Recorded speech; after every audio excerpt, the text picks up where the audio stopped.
Hey everybody, welcome back to MUFC versus everybody. I am your host Sean. I'm so glad that you guys are here. I'm so glad to get my chance to share my thoughts on everything Manchester United related. Obviously we do a lot of transfer talk, a lot of match reactions, match previews. This summer we've been talking a little bit about the Euros, but a lot of the conversation has had to do with Ten Hag. We've got some signings, some backroom staff issues, and today though I really wanted to kind of take a closer look at some of the newest additions to the club, not the players, not the recruitment, but we've had some big announcements today from a couple different sources regarding our coaching staff, our backroom staff. And I wanted to talk a little bit about that. So today I'm going to take a closer look at one of the newest additions, Dutch manager Rene Hake, who is set to join United from Go Ahead Eagles, where he's been the manager now for a few seasons. So before we dive into that, I do want to say that there is a chance for everybody to go ahead and be entered into the giveaway for the shirt. I never heard back from the other subscriber who did win it, so everybody gets a second chance to win. But in order to be entered, you do need to be subscribed to the channel. It does help if you like the video, so please like this video while we're on that subject. And it does help your chances to get involved in the chat, get involved in the comments. I reply to everybody. Leave a comment on the videos after the fact, even if you're not able to join me live. Get involved in the live chat. I love interacting with people. I tried to hook up the guy who did get involved in that live chat last week, but we weren't able to connect. I never heard back. So Adam Peters, if you're still out there, let me know. We can get you hooked up, but I do have plenty to give away. But let's get stuck in with a deep look at Rene Meulensteen, or not Rene Meulensteen, sorry. Got Rene on the line, Rene Hake. Our newest addition to the backroom staff. So on top of Rene Hake coming in, it does look like we're getting Ruud van Nistelrooy in as well. He did turn down that Burnley manager job to come in and join United as an assistant coach. And it does look like Erik Ten Hag is ready to sign a new contract with United. We'll know the full details of that probably within the coming days as it does get finalized, but it does look like everything is agreed. Just a few I's to dot and T's to cross, and then we'll know some details in terms of management control. It sounds like his salary will pretty much be similar, but we will of course be live with that news as it breaks, and can't wait to see what happens there. It's nice to see us get a lot of that wrapped up. So without further ado, Rene Hake, let's get stuck in.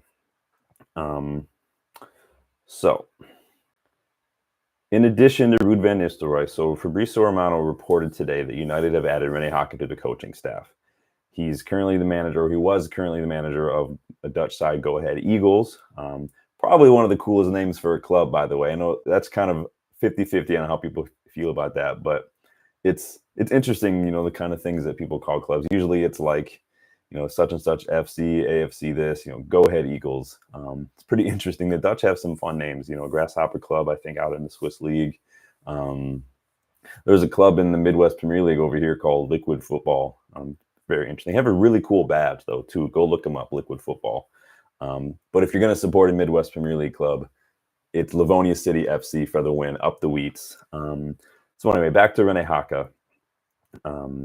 Very similar tactics to Ten Hag, very possession-based, very high press, very quick transition, some counterattack, very defensively compact, hard to break down. A lot of what we've seen from Ten Hag this past season. Seems like, in my opinion, Ineos are fully behind Ten Hag and backing him, not only with the new contract, but also bringing in a very similar Dutch coach to work with him in the backroom staff. Like I said, they're very similar, very philosophies. They actually kind of had some overlap at FC20's youth setup. So they're very similar backgrounds, very similar tactics. And that's what you want. You want some assistants who understand your philosophy, who can communicate that and get that across. So it's not so kind of micromanaging, people who are able to see that vision, to share that vision and communicate that vision and motivate others to follow in that as well in terms of players. And so it's Hake and Ruud likely to be out of the coaching staff. Are they going to replace Mitchell van der Gaag and Steve McLaren? It's yet to be seen. It sounds a little bit like van der Gaag is ready to be a first-team manager again. Obviously, there was talks of him joining Ajax as their first-team coach this year. That didn't end up panning out. But we'll see. And it does sound like McLaren's role as on the coaching staff is kind of being redefined, as well as Darren Fletcher. So and he also kind of reassessing a lot of things. We know they've been doing the audits and the assessments of everything, and I think that's going to include the coaching staff right now. And that's coming from Lori Whitwell. So who is Rene Hake, though? So let's take a closer look. He's 52 years old, Dutch coach, has pretty much spent his entire career in the Netherlands. As a young player, he advanced all the way to the youth team of Dutch side FC Emmen. He got there when he was about 17 years, but that was pretty much it for him. He never was really seen as quite good enough for that first team, which is fine. There's nothing that proves that just because you're a good player, you're going to be a good manager, a good coach. If you read through Soccernomics, they actually break down the statistics behind that stat. There's not definitive proof of that. Not saying that good players aren't good coaches, but there's nothing that says that only good players make good coaches. So Hake spent the next few years studying his sports education, physical education, before joining the youth setup as a coach for FC Emmen. He spent more than a decade at Emmen's youth department before taking charge of the club's youth development altogether. And then on top of that, he was also coach the U19s as well. And he actually got them a few trophies, the U19s. So able to work well with youth, something that I think Dutch managers are really well known for. We've seen it under Ten Hag as well. The Dutch league does look at a lot of academy. They do promote from within a lot, and when they do make signings, they're either the older veterans like Daley Blind when he went back to Ajax, or they're the young players that they can come in and teach and develop. So I like that. I like that. Not only is United a club that's synonymous with working with youth, right? We've got that youth first team appearance record that we've had since like the 30s.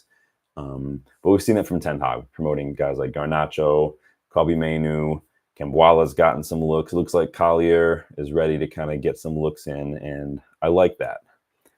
Hake worked as Emmen's youth team coach, and doing so well there, it actually earned him a promotion. Not at Emmen. He actually got scooped up by FC Twente for their reserves coach position, and it was the year that he and Ten Hag worked together, both when they worked with FC Twente's youth team. So there's a bit of overlap there. They're familiar with each other.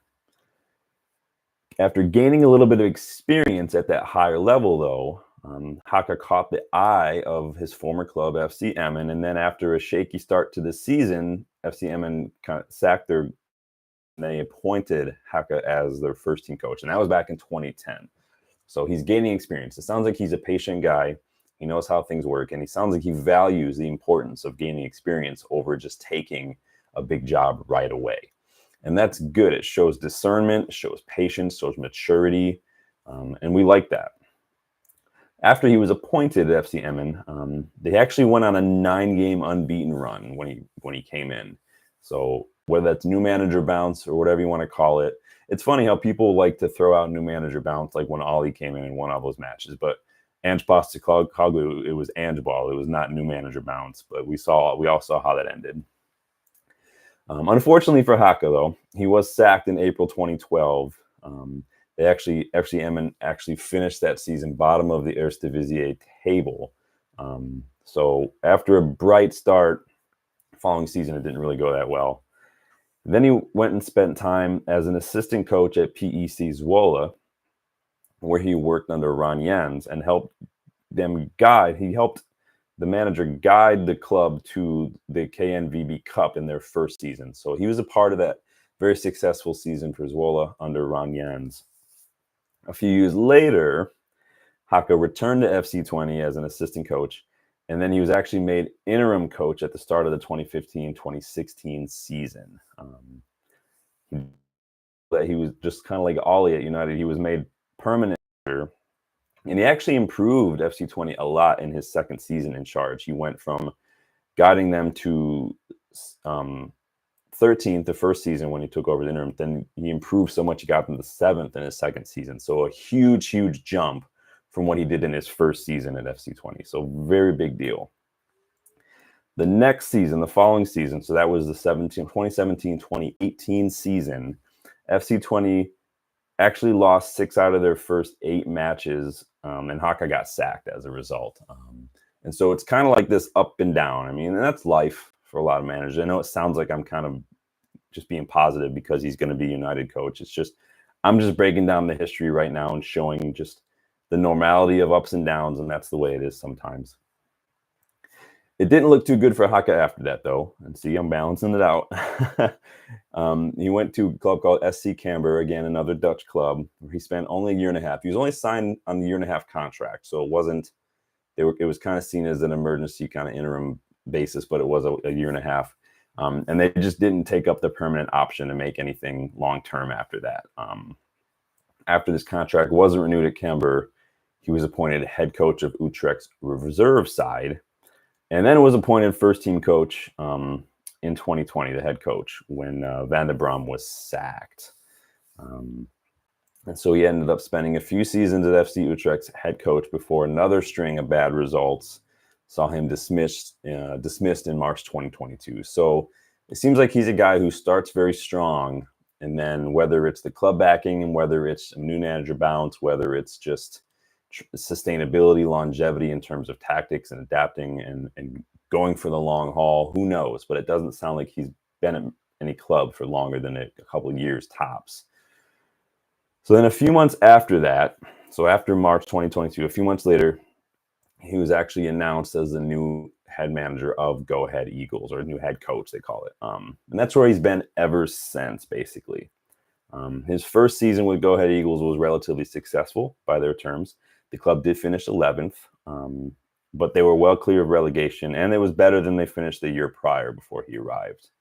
So very, very good. He comes in, he has an immediate impact, and then it's difficult to just kind of keep that momentum going, it seems. At United, obviously, a lot of that pressure is not going to be on him. I think it's more the tactics and the day-to-day as an assistant coach that we're going to see from him. Besides, Ten Hag will bear the pressure there in terms of the results and things. So that's kind of Rene Hake's history, his career. Let's dive into the tactics, okay? As far as tactics, Hake is very similar to Erik Ten Hag, like I already said. He tends to go with a 4-2-3-1. He sometimes will drop into a 4-4-2 out of possession to kind of make his side compact. But he does like possession face football, like I said. He does focus on quick transitions after winning back possession. And under Hake, Go Ahead Eagles were very effective in the final third using these tactics. They ended up 5th in the league for shots, and they actually had the best percentage in the league last season when it came to shots on target. So we already have a young attacker, Rasmus Højlund, who's got one of the best conversion rates in the league last season. He just doesn't have the service. So how do we solve that? What does Hake bring to the table in that regard? Well, a lot of Go Ahead Eagles' proficiency in the final third in terms of getting shots and getting them on target had a lot to do with Hake's ability to get his side to create chances by implementing fullbacks and wingers in tandem. He gets key passes into the opposition area, which was, again, they were 5th in the league for key passes. But he utilizes wide players a lot, relying on fullbacks for chance creation, but also for making decoy runs and causing a bit of confusion and overloading. He uses fullbacks to make underlapping and overlapping runs to kind of be his decoys and open up space. But that also allows his fullbacks to get more involved by putting a lot of crosses and taking a lot of shots. His fullbacks, his right back and his fullback last season, I forget the names now, but they each had a handful of goal involvements. I think one of them had like 4 goals and an assist. The other one had like an assist and a couple goals. His fullbacks get really involved, and that's good. Our wingers do struggle to create chances. We saw that last season. Even when Ronaldo was striker, we struggled to create chances for him. We tried, it just wasn't, the quality of the cross was never there. And then this last season, we saw like the chance creation just wasn't there. We have 2 wingers in Garnacho and Rashford, and even Antony, whose first thought is not to create, but to score, but to cut inside and score. And that's not good enough. How Rasmus Højlund got as many goals as he did is beyond me, but that's from him having to do a lot of that work himself. I think there was that one match where the most passes Rasmus Højlund received from a teammate was from Andre Onana, from our keeper. So it's not great. He actually, like bottom of the league in terms of, passes received for a while there, Højlund. So we need to get more chances created. Maybe Hake can come in and and add a little something in the wide areas to make that happen. We know United is well known for wing play, well known for exciting, bombing down the touchline. Maybe Haka can kind of revamp that a little bit in that regard. Like we said, he already likes to use his fullbacks. We've seen our fullbacks get a little more involved, especially Dallo. Dallo gets really high involved with the pitch. He comes in the midfield a lot. He loves to make those kind of advanced runs, usually off a goal kick, and try to pick up a ball on the counter real quick. He's done that a few times. He did that in the FA Cup final. He almost got a chance out of it. So that's attacking wise. Defensively, Haka's Go Ahead Eagles side was known for being compact, for being difficult to break down. And that's something we saw a lot from Ten Hag last year. So yeah, people will love to go on. The media love to go on. Rivals love to go on. The Ten Hag out crowd loves to go on about how many shots we conceded last year. But and this is why I say stats alone don't mean much. They're like it's like the legs of a stool. You need a couple of them to kind of make it work. And so you can say, oh, we conceded this many shots. That's like saying like a goalkeeper had this many clean sheets. Okay, cool. How many shots did the keeper face? How many saves did they make? Who's in front of them defensively? Like, let's look at those kind of things. So again, shots conceded. Where were those shots taken from? How many of those shots were on target? How many saves did a keeper have to make in that regard? Ten Hag didn't care if we had to concede shot after shot from outside the box, which is where a lot of those shots came from, by the way, which is why I don't really care either. We were compact. We were hard to break down. And this is exactly what we saw from Go Ahead Eagles under Haka. And we've seen that he shares a lot of similarities with Ten Hag tactically, some similarities there career-wise in terms of coaching career and that path. But that like-mindedness, those similarities also extend to more than just tactics. So his personality, his coaching style, the way he just goes about it, very similar to Ten Hag as well. So there was I dug a little deeper, looked at some quotes and looked at some stuff from when he was at FC Utrecht. So this is coming from the owner of FC Utrecht, Frans van Sumeren, who says Hake is also a demanding trainer. He has a strong personality and discipline is highly regarded in his vocabulary. Sound familiar? Yeah, we've seen that from Ten Hag. And maybe it's a more of a broader Dutch mentality of discipline, hard work, and that kind of mentality. We've seen that Ten Hag takes training very seriously and asks a lot of his players on and off the pitch. But we've also seen that mentality has weeded out some of the less than hardworking players like Jadon Sancho or Ronaldo. That's not a Ten Hag problem, though. Remember, Ollie was also very critical of the squad's poor training mentality, poor fitness. Ragnick had a lot to say about the changes needed within the squad. And we've seen that even in his short time as Austrian coach, what he's done. Austria have looked like one of the surprise dark horses this tournament of the Euros. They're disciplined, they're hardworking, they press, they work together, they're organized. Now, people will say he deserved more time. Like Ragnick, look what we could have had. Well, it's the players, the same players who are causing problems now for Ten Hag, who caused problems for Ole, for Ragnick, for everybody, are these the same players. And so it's not the coaching, it's the players. And even if it is the coaching, you blame the owners and the poor recruitment, like Woodward Arnold, for not doing better with their diligence when it came to identifying and hiring new coaching. If I hire a bunch of bad employees, eventually people are going to start looking at me and not looking at the employees. Like it's an issue. Ten Hag has had the same kind of mentality, high discipline. Rene Hake does the same thing. We've also seen Rene Hake lay down the law with some young, questionably arrogant players in the past, one of which most noticeably is Australian international Daniel Arzani, who reportedly did not impress Rene Hake very much when he took over at Utrecht manager. So apparently Hake didn't think Arzani met his standards and even said, and I quote, if he brings too little, you can make the choice to leave him out of the squad. Tough crowd. Sounds familiar though, right? It sounds exactly kind of like what we heard from Erik ten Hag about Jadon Sancho.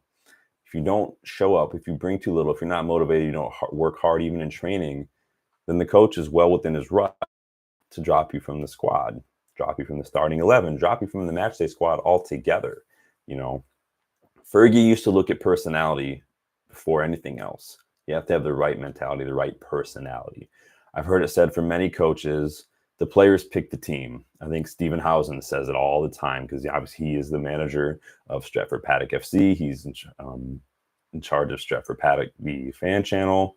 He started him when they were full-time Devils, but he said it because he's got his coaching licenses and everything. He said the players pick the team. How they train is a reflection. And so you have to take every part of it seriously and work hard. And it sounds like Rene Hake brings a lot of that to the table as well. I remember Daniel Orzani from a World Cup. What was that, 2014 World Cup in Australia? He was turning heads then. I thought he was a good little player. He ended up joining Man City, I think.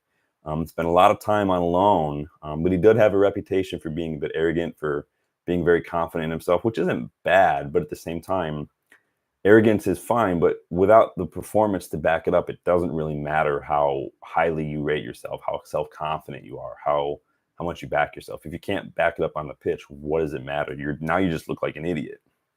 I'm not calling Arzani an idiot. I'm just putting out the importance of arrogance with performances. You have to have both.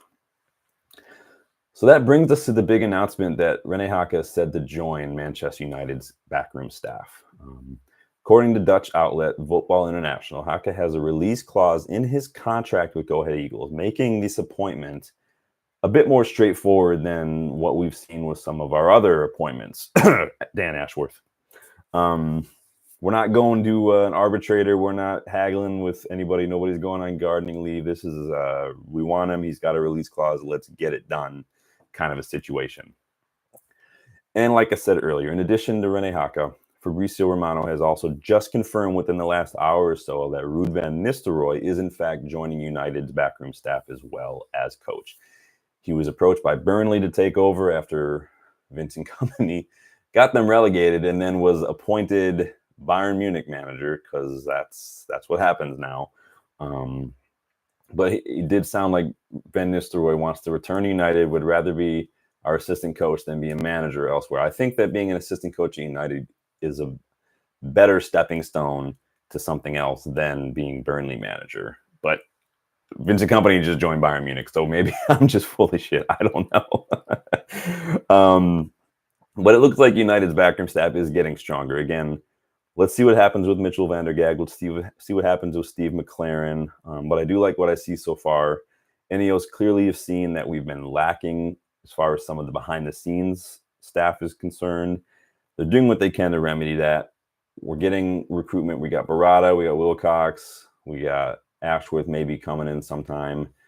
And so that can have a big influence on our negotiating and our recruitment moving forward. We're getting some new coaching staff. Ruben Nistelrooy was a good coach at PSV Eindhoven. Rene Hake has got a good long history of working with a lot of the similar styles and a similar philosophy and a similar personality as Ten Hag. So whether that means it's like a twin or whether that's, kind of augmenting that into different areas in training and stuff, kind of an extension of Ten Hag, who knows? But I do like what I see. Hopefully this hustle, this would also mean we're going to be getting some players in soon. I know that there was some talk that we wanted to get a couple players in before preseason. Preseason starts in a few weeks. I know it's important, and I've stressed to you the importance of getting players signed before preseason. So let's get that done, okay? And let's get Ten Hag working. Let's get these guys acclimated. Some of these teams are no longer in the Euros. Some of these players we've been chasing aren't even in the Euros. There's still a chance we could get Todibo. I know Romano said that nothing's really happening yet, but we did hire a lawyer that I spoke about yesterday. So maybe the Todibo thing could still happen. Who knows? There are other options. I do not want us to buy Branthwaite, but we'll see. That's going to do it for my deep dive in Rene Hake. The big final thought that I have in terms of United right now has to do with the women's team. So let me take a second here and talk a little bit about what's going on with the women's team. So we already reported Mary Earps is leaving for free. She's going to PSG. Lucia Garcia is leaving. We just got word today that club captain Katie Zellem is leaving as well. And I don't think that has to do necessarily with the financial thing of we don't want to extend these players' wages. the club has never, since the women's team was formed, the club has not done well enough to support them, to back them. I think it was a novelty, and that's not me belittling the women's game. That's me criticizing United's handling of it and the lack of sincerity there. I think they saw that women's football was getting popular. They didn't want to be left behind, so they just kind of scraped a few things together to kind of say, hey, we've got a women's team. And it looked nice on paper, but there's nothing to back it up. And that's kind of par for the course when it comes to the Glazers and the way they've treated the club. I've already spoken about the players we're losing, but the poor facilities that the women's team has had to deal with have been an embarrassment since they were created. And then this week, we also saw that news that the women's team is being forced out of their facilities to make room for the men's team, while the men's team facilities are being renovated. It's completely disrespectful. It's shameful.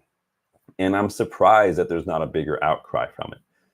But we're also seeing some stuff. It's gotten so bad, in fact, now that The Athletic reported earlier today that the Professional Footballers Association, so the PFA, they are preparing to have a chat with United after being made aware of the growing discontent regarding the United's management of the women's team.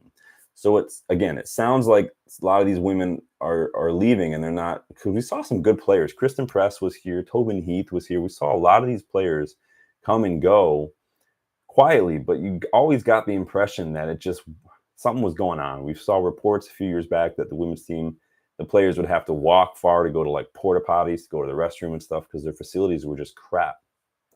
And it's starting to sound like a few of these women are kind of blowing the whistle on the way out the door, which is a good thing, I think.